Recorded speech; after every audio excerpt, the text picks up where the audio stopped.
angkat Alkitab kita di tangan kanan kita. Kita akan mendeklarasikan firman Tuhan.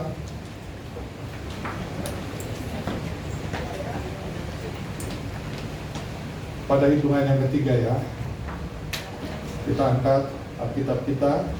2, 3. Aku percaya firman-Mu berkuasa. Aku percaya firman-Mu dapat mengubah seluruh hidupku. Aku percaya iman ini adalah Tuhan sendiri. Aku siap untuk menerimanya dan melakukannya.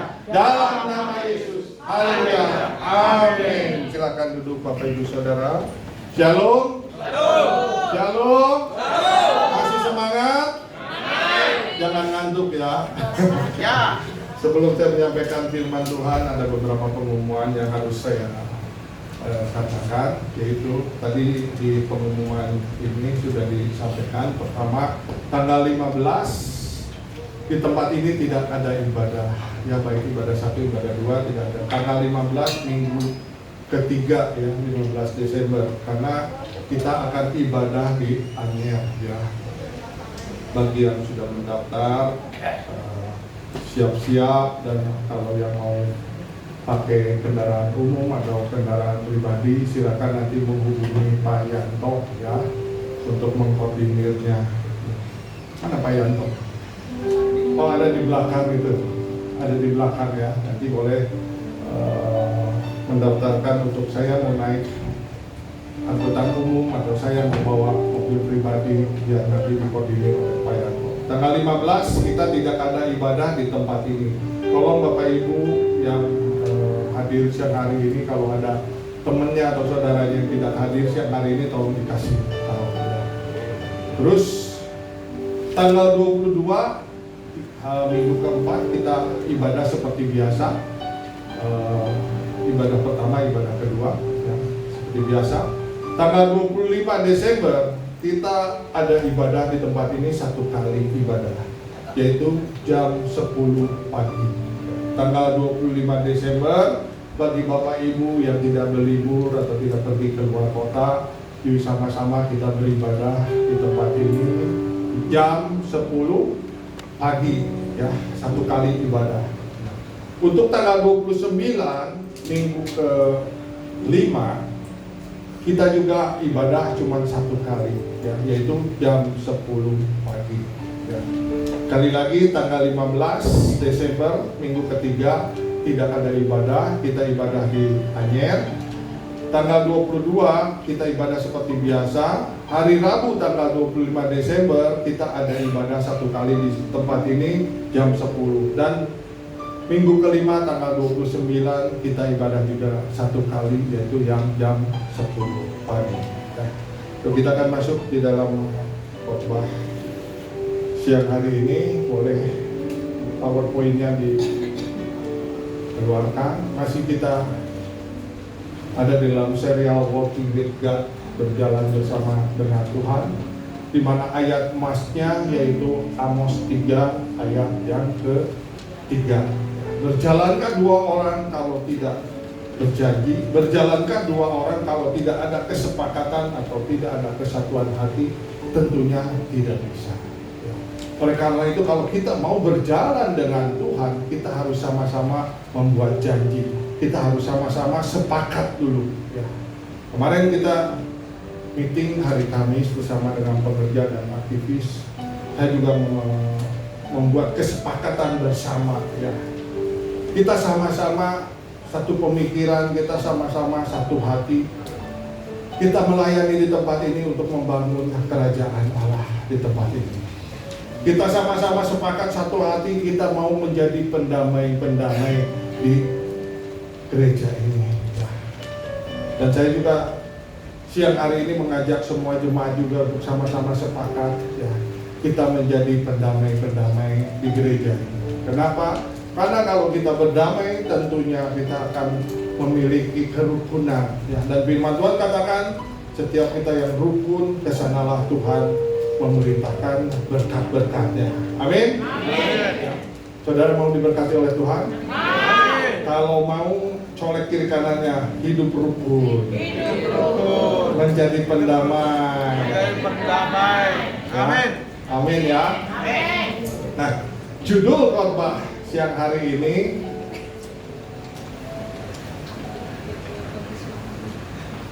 Bang, tolong Bang. Melek Bang.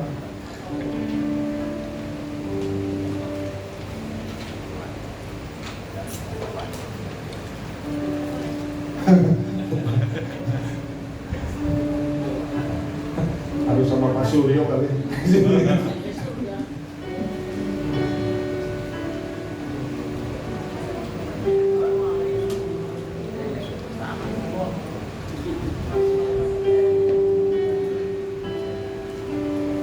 Nanti ayat-ayat firman Tuhan semua sudah ditulis di PowerPoint. Nanti saya pengen semua kita sama-sama membaca dengan suara yang keras ayat-ayat firman Tuhannya ya. Karena saya ingin mempermudah Bapak Ibu Saudara, jadi nggak usah nyari-nyari dulu ayat firmannya. Kita sudah taruhkan di PowerPoint sehingga tinggal membaca saja. Oke. Ini judul khotbah siang hari ini. Yuk kita baca sama-sama dengan suara yang keras. 2, 3. Perkataan yang mensejahterakan, mengalirkan berkat melalui. Sekali lagi, lebih keras lagi. 2, 3. Perkataan yang mensejahterakan, mengalirkan berkat melalui lidah. Jadi lidah ini bisa mengalirkan perkataan-perkataan yang mensejahterakan. Tapi lidah juga bisa mengalirkan perkataan-perkataan yang tidak mensejahterakan. Jadi lidah ini benar-benar harus dijaga oleh setiap kita, ya. Nah, saya membawa firman Tuhan khotbah ini, ya. Ini masih tetap dalam serial Walking with God dan ada 8 kekuatan, ya. Kita udah belajar beberapa kekuatan ya untuk mendapatkan berkat Tuhan secara maksimal. Saya minta 8 kekuatan ini bukan cuma sekedar dihafal ya, tetapi kita kerjakan. Katakan kerjakan. Kerjakan. Karena yang tahu persis kelemahan kita adalah kita sendiri. Di sektor mana atau di bidang mana kelemahan kita yang membuat berkat Tuhan tidak maksimal. Kita sudah diajarkan bagaimana harus bekerja dengan baik, dengan tekun. Nah, kalau kita belum menghasilkan berkat Tuhan yang maksimal karena pekerjaan kita belum sungguh-sungguh, belum bertekun, itu diperbaiki. Lalu kita juga sudah diajarkan tentang mengelola hasil yang kita dapat dari kita bekerja. Bagaimana kita mengelola keuangan kita supaya menjadi kekuatan untuk Tuhan bisa memberkati kita. Nah, saat ini kita juga masuk di dalam perkataan ya, berkata-kata. Juga ada yang keempatnya mengucap syukur, berhikmat, mengandalkan Tuhan, investasi, dan memberi. 8 kekuatan ini sekali lagi bukan cuma untuk dihafalkan, tetapi untuk dikerjakan. Bapak Ibu introspeksi diri sendiri, di mana bagian yang menjadi kelemahan kita. Itu diperbaiki supaya berkat Tuhan bisa maksimal. Yang setuju katakan amin. Ya, jadi ini ada 8 kekuatan dari kita. Siang hari ini kita berbicara tentang perkataan yang bisa mensejahterakan. Nah, begitu pentingnya ya. Jadi jangan sembarangan memperkatakan sesuatu yang tidak baik. Ya, karena itu akan dampaknya meluas gitu kalau kita memperkatakan perkataan yang tidak baik. Sekarang pertanyaan saya, Bapak Ibu Saudara, setuju nggak dengan saya bahwa perkataan sama dengan doa? Setuju. Yang setuju angkat tangan. Perkataan adalah doa. Tapi Pak, menggosip juga berkata-kata. Masa menggosip sama dengan doa? Tapi Pak, ngomong yang nggak jelas juga kesana kemari juga berkata-kata. Masa ngomong yang nggak ada artinya sama dengan doa? Ayo, Tadi katanya setuju bahwa perkataan sama dengan doa. Yang dimaksud perkataan sama dengan doa yaitu yang tadi kita bahas di dalam 8 kekuatan, yaitu kata-kata yang positif, kata-kata yang bisa membangun, kata-kata yang bisa memotivasi seseorang, kata-kata yang bisa membuat orang itu sembuh dari sakit penyakitnya, yang tadinya sudah terpuruk, yang tadinya sudah frustasi. Pada saat mendengar perkataan kita, dia dibangkitkan, dia menjadi semangat kembali, dan dia menjadi hidup kembali. Nah, itulah yang dimaksud dengan perkataan sama dengan doa. Saya ingin memberikan kesaksian pribadi saya tentang perkataan sama dengan doa. Waktu anak-anak saya masih kecil, masih sekolah, setiap hari saya mengantarkan anak-anak saya sekolah. Setiap mau turun dari kendaraan, ini boleh Bapak Ibu juga ikutin, ditiru ya. Adegannya gak berbahaya dong, boleh ditiru. Setiap anak-anak saya mau turun dari dari kendaraan, saya selalu menumpangkan tangan ke kepala anak-anak saya. Saya cuma memperkatakan begini, Tuhan berkati, Tuhan lindungi, pintar. Hanya sesederhana itu saya katakan. Tapi setiap hari, setiap anak sekolah, saya perkatakan seperti ini, Tuhan berkati, Tuhan lindungi, pintar. Ya. Dan apa yang terjadi? Ya, puji Tuhan, anak saya yang nomor 1 waktu sekolah rankingnya 1-2, ya 3 besar lah.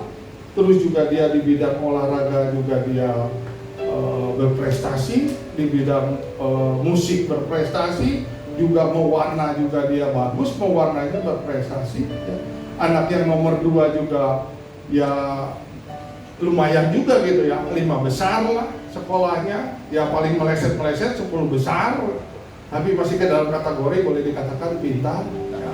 Juga di bidang olahraganya juga berprestasi. Anak-anak kami ini pernah mewakili Provinsi Banten untuk mengikuti PON. Ya. Dia pernah ke Kalimantan bertanding, Sumatera. Ya. Sementara bapaknya juara RT juga belum pernah. Kasihan deh bapaknya, cuma nganterin doang. Tapi yang saya katakan di sini, kata-kata adalah satu doa. Dan anak yang ketiga juga waktu lulus SMP-nya dia name-nya tertinggi, name-nya ranking nomor 1. Artinya dia nilai ujian murninya itu yang tertinggi, baik di sekolahannya maupun di kota Serang, karena name itu mencakup kota ya. Jadi puji Tuhan, dan dia juga musiknya dan olahraga juga lumayan. Saya mau menyaksikan ini bukan suatu kesombongan. Kalau bangga, betul bangga. Tetapi apa yang Roma 8 ayat 28 katakan, kita tahu sekarang, saya tahu sekarang, setelah lewat ya sekitar beberapa tahun, ya maksimalnya 10 tahun yang lalu, baru saya pada saat saya mempersiapkan khotbah ini, sekarang saya tahu bahwa Tuhan turut bekerja untuk mendatangkan kebaikan saya. Dulu saya nggak mengerti, dulu saya nggak ngeh gitu Pak. Ya, pada saat saya cuma menumpangkan tangan dan berkata Tuhan berkati, Tuhan lindungi, pintar. Dan puji Tuhan anak-anak saya punya prestasi. Jadi saya katakan yang Bapak Ibu yang punya anak yang masih sekolah, boleh dipilih, tumpahkan tangan kepada anak-anak, katakan pintar, pintar, pintar. Ya. Kalau orang tuanya nggak mau, ya opungnya boleh lah, kakeknya, opanya itu boleh juga menumpahkan tangan buat anak-anak, supaya anak-anak kita itu benar-benar menggenapi janji Tuhan. Dia menjadi anak yang pintar. Ya. Kata-katanya sangat sederhana, cuma Tuhan berkati, Tuhan lindungi, pintar. Tuhan berkati, Tuhan lindungi, pintar. Setiap sekolah kita tumpahkan tangan. Bahkan karena sudah menjadi kebiasaan, anak saya kalau mau pergi sekarang udah nyodorin kepalanya gini. Saya cuma menumpang tangan, ya Tuhan berkati, Tuhan lindungi, gitu kan. Seperti begitu. Karena udah menjadi kebiasaan sampai sekarang. Ya. Jadi Sekarang saya tahu bahwa Tuhan turut bekerja kepada kami sekeluarga untuk mendatangkan kebaikan. Ya. Dulu kami nggak mengerti. Pada saat saya mempersiapkan khotbah ini baru, oh iya ya, ternyata Roma 8 ayat 28 tergenapi dalam kehidupan kami. Amin. Amin.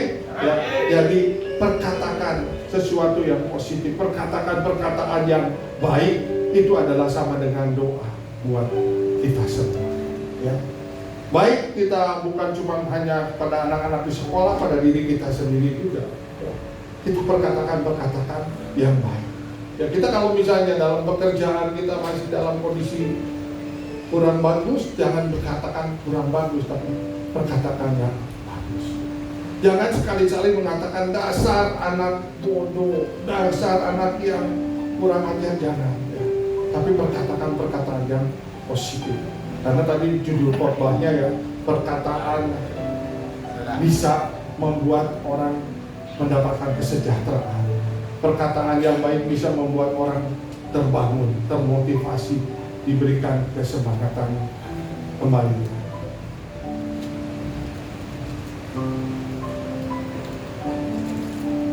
Ini macet lagi. Oh iya. Nah, Amsal 18 ayat 21, seperti yang tadi saya katakan, yuk kita sama-sama baca dengan suara yang keras ya. 2, 3. Hidup dan mati dikuasai lidah. Siapa suka mengemakannya akan memakan buahnya. Ya. Jadi ini pilihan. Bapak Ibu mau hidup atau mau mati? Jaga perkataan kita. Karena saat itu, pada saat kita menggemakannya, akan mendapatkan hasilnya, akan mendapatkan buah. Kalau kita menggemakan sesuatu yang baik, kita akan mendapatkan hasil yang baik. Tapi jangan coba-coba pada saat kita dekat dengan komandan Kopassus kita ngomong yang gak bagus. Itu juga langsung kita akan memakan buahnya. Kalau gak jontor bibir ya masuk rumah sakit aja. Ya kan? Jadi hidup dan mati yang diajarkan oleh Amsal dikuasai oleh lidah. Kita mau milih yang mana? Ya tentu saya berdoa semuanya memilih yang hidup, supaya bisa memperkatakan perkataan yang baik, perkataan-perkataan yang membangun untuk setiap kita semua.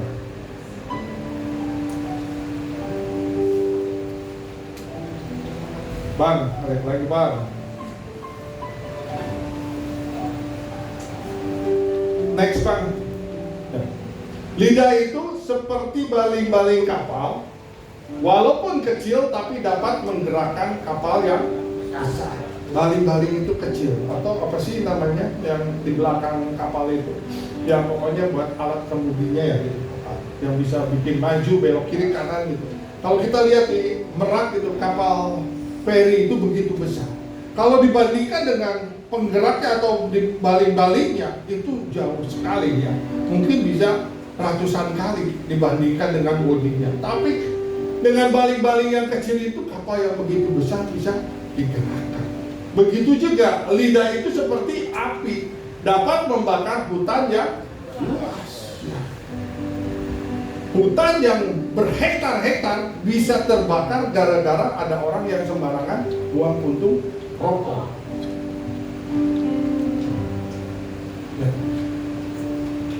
Bukan api kecil, tapi cuma bara saja dibuang di hutan, maka hutan bisa terbakar dengan begitu luas. Ya. Jadi lidah itu diibaratkan seperti baling-baling, seperti api. Begitu dahsyatnya lidah itu. Dan lidah juga dalam tubuh kita memang anggota yang kecil, tapi itu dampaknya juga luar biasa. Bisa kita selamat ataupun bisa kita tidak selamat gara-gara lidah. Orang bisa berantem gara-gara perkataan. Dua negara, dua bangsa, dua kerajaan bisa berperang gara-gara perkataan. Coba kalau Presiden Korea Utara katakan serbu, cuma satu kata serbu, terjadi perang. Atau Presiden Uni Soviet katakan serbu, terjadi peperangan antara dua bangsa atau dua kerajaan. Next, Yakobus 3 ayat 5. Yuk kita sama baca kembali dengan suara yang keras ayat firman Tuhannya. 2, 3. Demikian walaupun suatu anggota kecil dari tubuh namun dapat memegahkan perkara-perkara yang besar, lihatlah betapapun kecilnya api Ia dapat membakar hutan yang besar. Jadi walaupun lidah itu anggota kecil dari tubuh kita, tapi bisa memegahkan perkara-perkara yang besar. Dan lidah juga diibaratkan tadi seperti api yang bisa membakar hutan yang sangat besar. Ini firman Tuhan ya. Kalau di tahun Ibrani saat ini adalah tahun Pei ya. Artinya juga gambarnya seperti mulut, dan kita diajarkan untuk tetap menjaga mulut kita, perkataan kita, lidah kita supaya perkataan-perkataan yang baik, yang positif saja yang harus di next Bang. Nah, sekarang bagaimana caranya supaya, tolong dibantu aja ya Pak ya. Bagaimana caranya supaya perkataan kita selalu positif? Yang pertama, next Bang. Ya. Biasakan berpikir positif. Di sini dikatakan biasakan. Artinya harus dikerjakan terus-menerus supaya kita punya pemikiran yang positif. Karena punya pemikiran yang positif itu nggak mudah. Kita baru mendengar perkataan yang gak enak aja, mungkin kita udah tanpa berpikir panjang lagi udah pengennya nyamperin orang itu, langsung marah-marahin orang. Jadi biasakan berpikir positif. Setiap saat kita menghadapi masalah, kita berpikir positif ya. Di sini dikatakan berpikir dahulu sebelum berbicara. Mikirin dulu sebelum berbicara. Ada nggak orang yang berbicaranya yang lebih cepat sebelum berpikir? Ada nggak orang yang cepat sekali ngomongnya belum mikir gitu?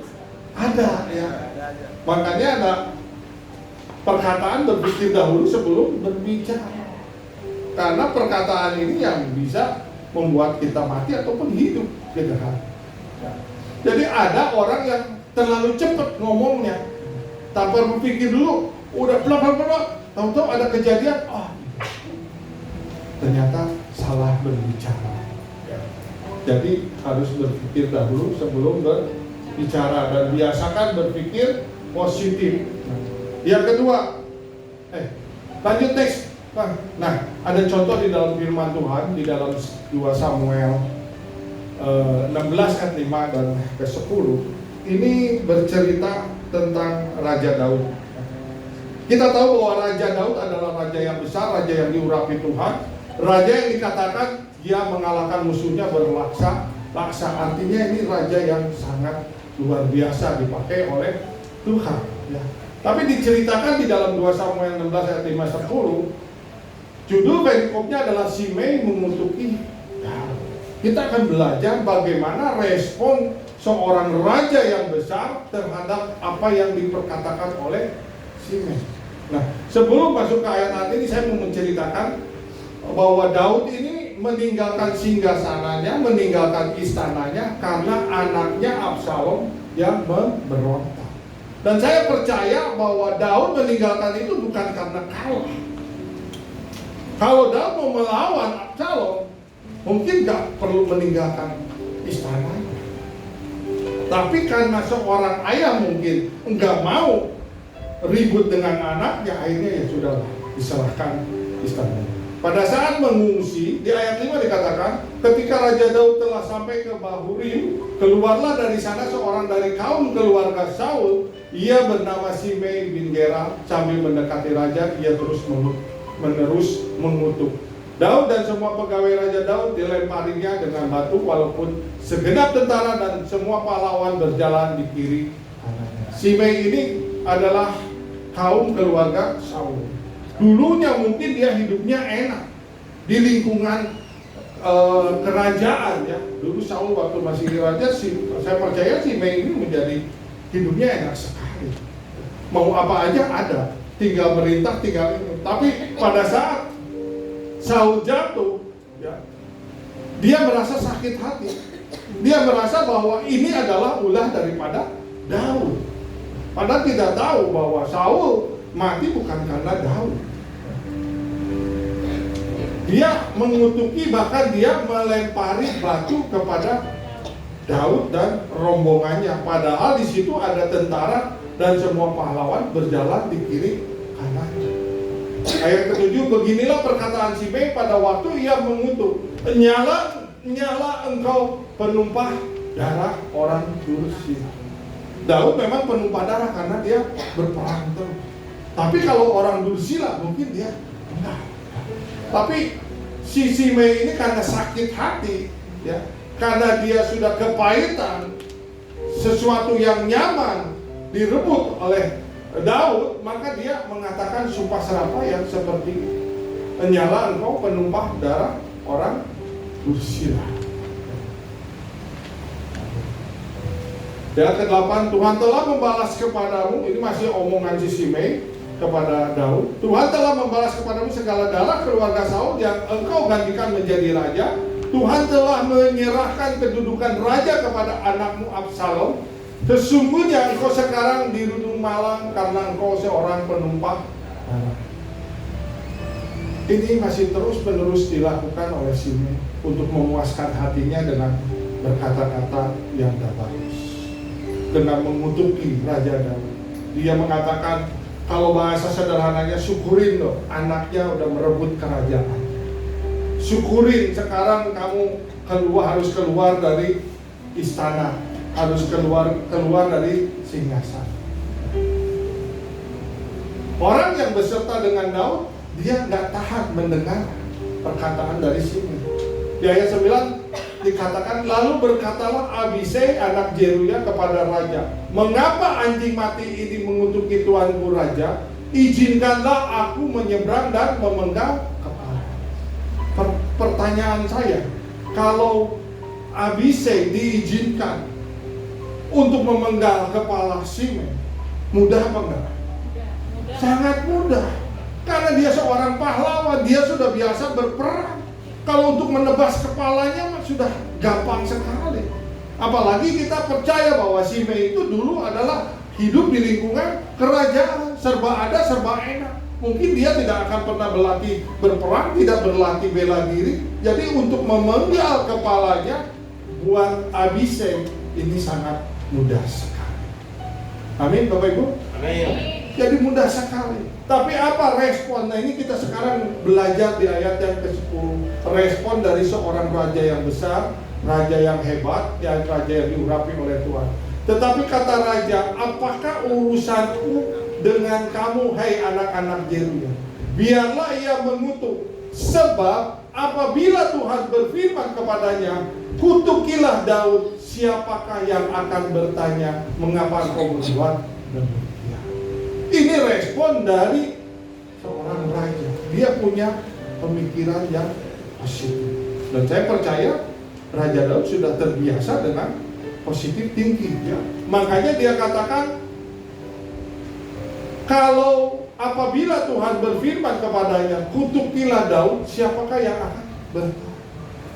Dia tahu bahwa segala sesuatu yang dihadapinya, segala sesuatu yang terjadi dalam kehidupannya, itu semua adalah seizin dari Tuhan. Jadi dia menyadari benar bahwa itu dari Tuhan. Jadi untuk apa gitu kita harus melawan, atau kita harus juga memenggal kepalanya, walaupun mudah sekali dikerjakan oleh Daud. Tinggal menunjuk aja tentara yang ada di kiri kanannya, habisin, sudah pasti habis. Tapi tidak dilakukan oleh seorang raja yang besar. Tapi dia percaya bahwa ini semua adalah seizin Tuhan. Jadi Simei selamat karena dibiarkan saja. Nah, pengajaran buat kita semua, kita juga harus merespon. Kalau ada mungkin saat ini Bapak Ibu Saudara yang sedang diomongin orang dengan sesuatu yang tidak baik, kita percaya, biarkan. Kalau Tuhan yang mengizinkan orang itu mau memfitnah kita, mengatakan yang tidak baik tentang kita, biarlah. Karena hidup mati dikuasai kita. Siapa menggemakannya, dia akan memakan buahnya. Ingat firman Tuhan itu, ya. Dan kita percaya bahwa kalau kita melakukan ini, kita akan semakin naik level di dalam kerohanian kita. Kita akan semakin menggenapi visi yang ada di tempat ini, yaitu menjadi dewasa kerohaniannya, dan kita mengalami terobosan di dalam kehidupan kita. Amin. Ya. Mari kita belajar kepada Raja Daud dan kita merespon seperti Raja Daud. Biarkan, karena firman Tuhan katakan juga besi menajamkan besi, manusia menajamkan sesamanya. Artinya kalau ada orang yang mengata-ngatain kita atau memfitnah kita, kita berterima kasih. Artinya dia membawa kita semakin naik level di dalam kerohanian kita. Ya, kita doakan saja supaya dia juga mendapatkan hidayah.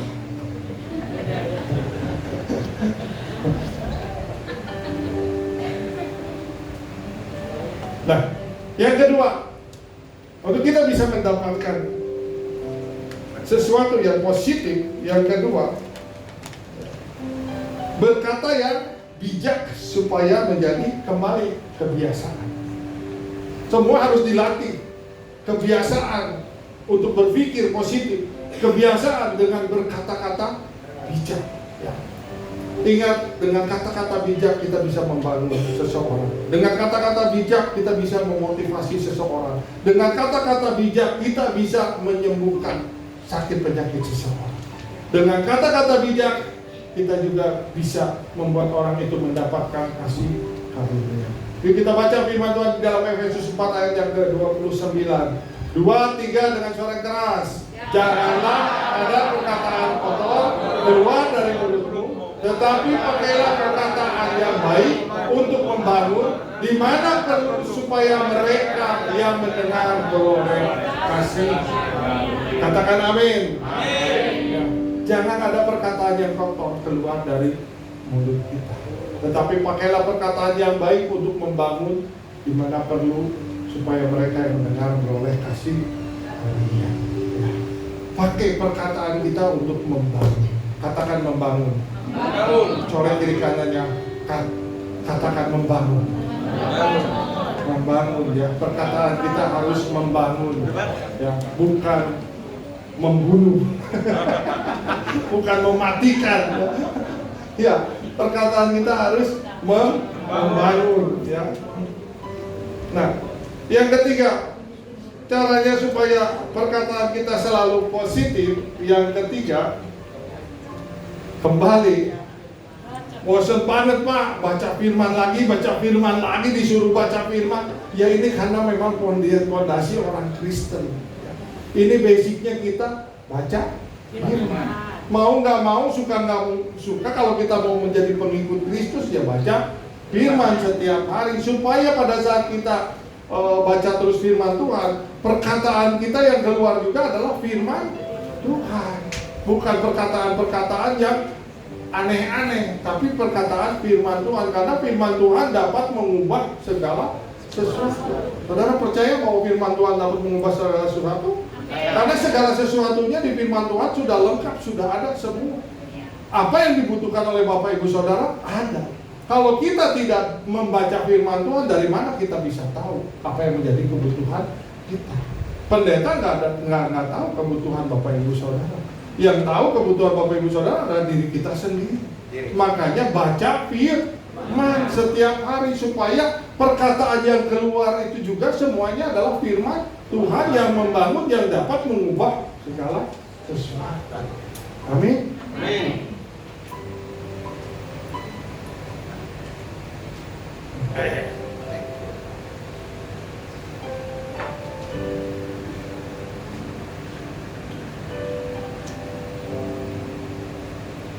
Mereka juga mundur Bang.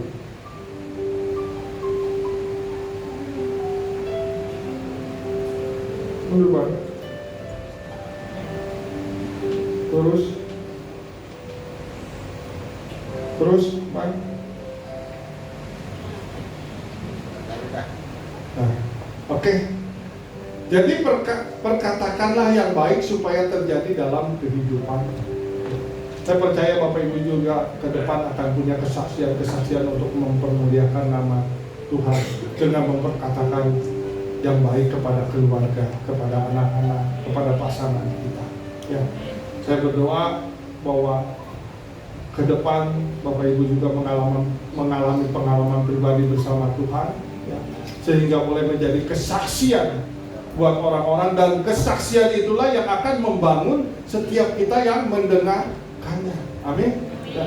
Amsal 12 ayat 18. Yuk sama-sama kita baca dengan suara yang keras. 2, 3. Ada orang yang lancang mulutnya seperti tikaman pedang, tetapi lidah orang bijak mendatangkan kesembuhan. Ya. Ada orang yang lancang mulutnya. Lancang mulutnya seperti tikaman pedang, menusuk, sakitnya sampai di sini. Ya, karena dikatakan karena Amsal seperti tikaman pedang, artinya mulut itu, perkataan itu bisa tajam seperti pedang, menyakitkan. Tetapi lidah orang bijak mendatangkan kesembuhan. Saudara pilih mau menyakitkan orang atau membuat orang sembuh. Kalau kita menjadi pengikut Kristus, ya tentunya kita memilih membuat orang mendapatkan kesembuhan dengan perkataan-perkataan setiap kita. Ya. Jaga setiap perkataan kita.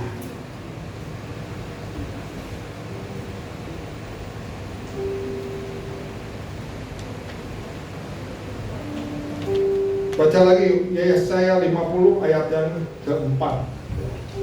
2, 3. Tuhan Allah telah memberikan kepadaku lidah seorang murid, supaya dengan perkataan aku dapat memberi semangat baru kepada orang yang letih lesu. Setiap pagi ia mempertajam pendengaranku untuk mendengar seperti seorang murid. Tadi sudah dibahas beberapa kali bahwa kalau kita memperkatakan sesuatu yang bagus, itu dapat memberi semangat yang baru kepada orang-orang yang letih lesu. Bisa membuat orang yang tadinya sudah tergeletak menjadi bangkit kembali, yang sudah tidak semangat menjadi semangat kembali.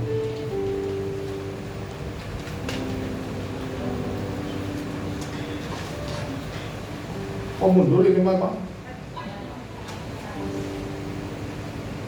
Maju satu lagi. Ada quote yang mengatakan, berbicaralah dengan hikmat agar kata-katamu menjadi berkat buat orang lain. Ya. Next, Pak. Ini ayat yang terakhir. Setelah itu kita akan masuk dalam perjamuan kudus. Yuk, baca lagi Matius 12 ayat yang ke-36 dan ke-37. 2, 3. Tetapi aku berkata kepadamu, setiap kata sia-sia yang diucapkan orang harus dipertanggungjawabkan pada hari penghakiman. Karena menurut ucapanmu engkau akan dibenarkan, dan menurut ucapanmu pula engkau akan dihukum. Jadi kata sia-sia itu harus dipertanggungjawabkan ya, pada hari penghakiman. Sekali lagi, kata yang sia-sia yang diucapkan orang harus dipertanggungjawabkan pada hari penghakiman. Karena menurut ucapanmu engkau akan dibenarkan, dan menurut ucapanmu pula engkau akan dihukum. Kembali terserah Bapak Ibu Saudara. Ya. Tapi saya berdoa setelah mendengarkan firman Tuhan ini, setelah mendapatkan banyak sekali firman-firman Tuhan tentang mulut kita, saya berdoa semuanya menjadi pendamai kita. Semuanya perkataan kita mensejahterakan orang. Semua perkataan kita membuat orang menjadi sembuh, menjadi kuat, menjadi terbangun, menjadi termotivasi dengan perkataan-perkataan kita. Amin. Tuhan Yesus memberkati. Saya undang semua WL Singer